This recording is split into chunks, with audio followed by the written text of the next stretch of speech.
Greetings and salutations, this is Jason Silverain and today I'll be discussing Detective Butler, Maiden Voyage Murder.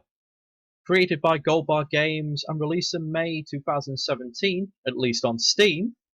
The game has currently gone through several iterations on Goldbar Games' own website, but this Kinetic Novel is a reasonable murder mystery.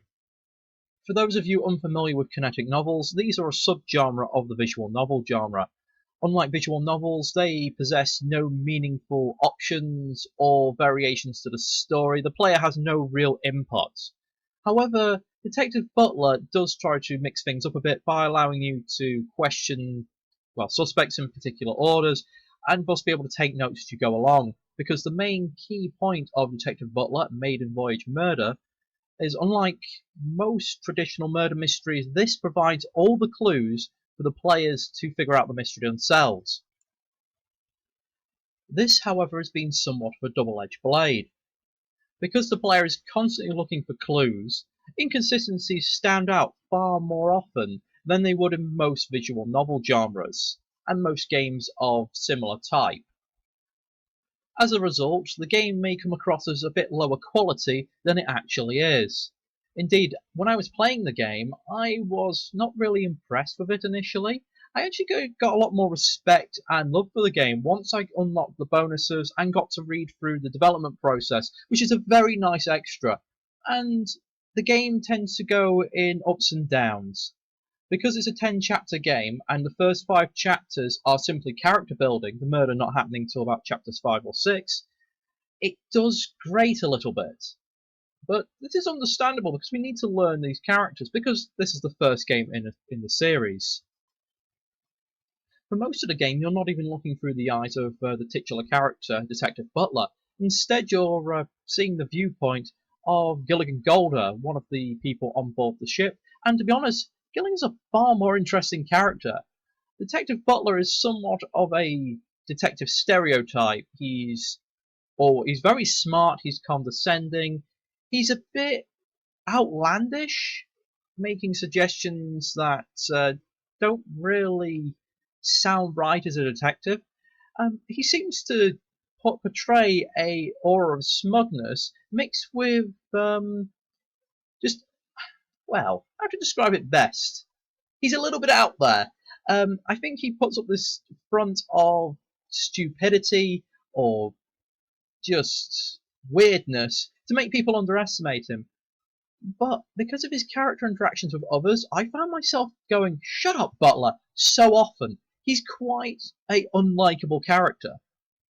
I mean, he acts as a sort of mentor for to be Watson, Gilligan, but he does it in such a condescending manner, it often gets quite frustrating. And the fact that he solves everything, Gilligan never really manages to get beyond be more than a Captain Hastings. If you're unfamiliar with the character, it's Hercule Poirot's sidekick. More of someone who makes suggestions here and there, but he always seems to give up when he gets close to an answer. And that frustrated me because of the growing dislike I had towards Detective Butler. I wanted Gilligan to actually outshine him in some areas, which that never happened.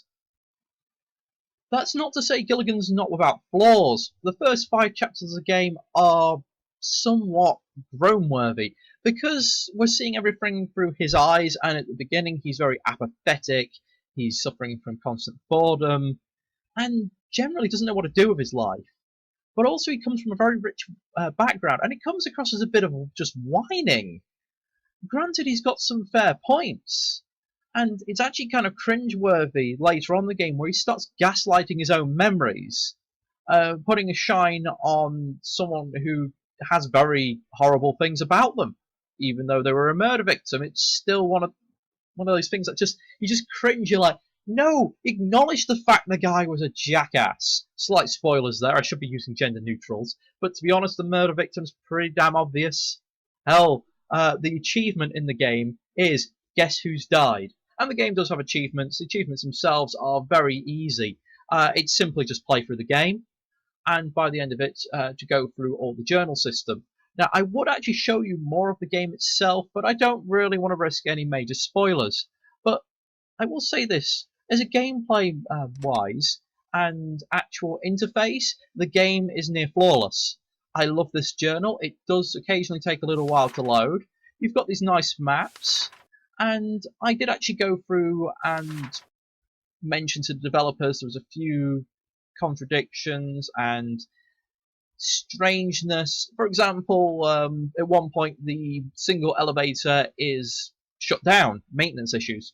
However, several characters are pushing trolleys, and there's no real way you could push a food trolley full of food or a laundry trolley up several flights of stairs, especially since one of the characters was quite an old man.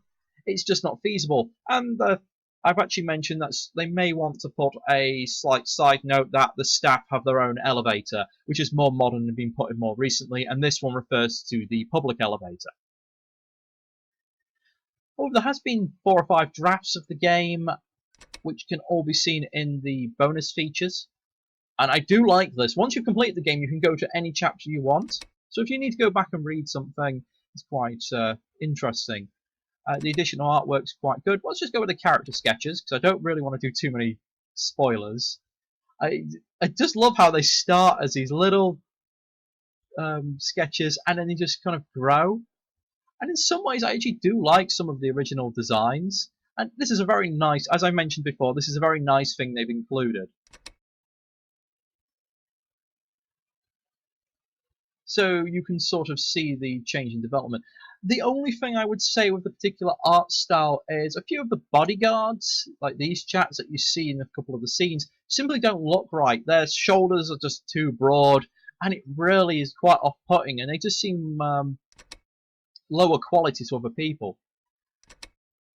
For the music is quite good. I quite like it. I've had to turn it off during this review, but I've ended up just leaving this on and listening to it. The music is actually free to download as well with the game, and the fact the game is free, I can't really complain about much in it.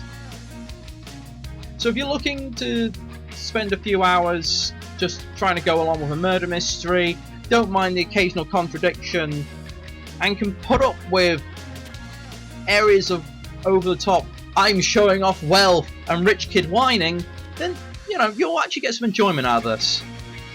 I look forward to see where the series goes, so thank you for watching, and I'll catch you guys next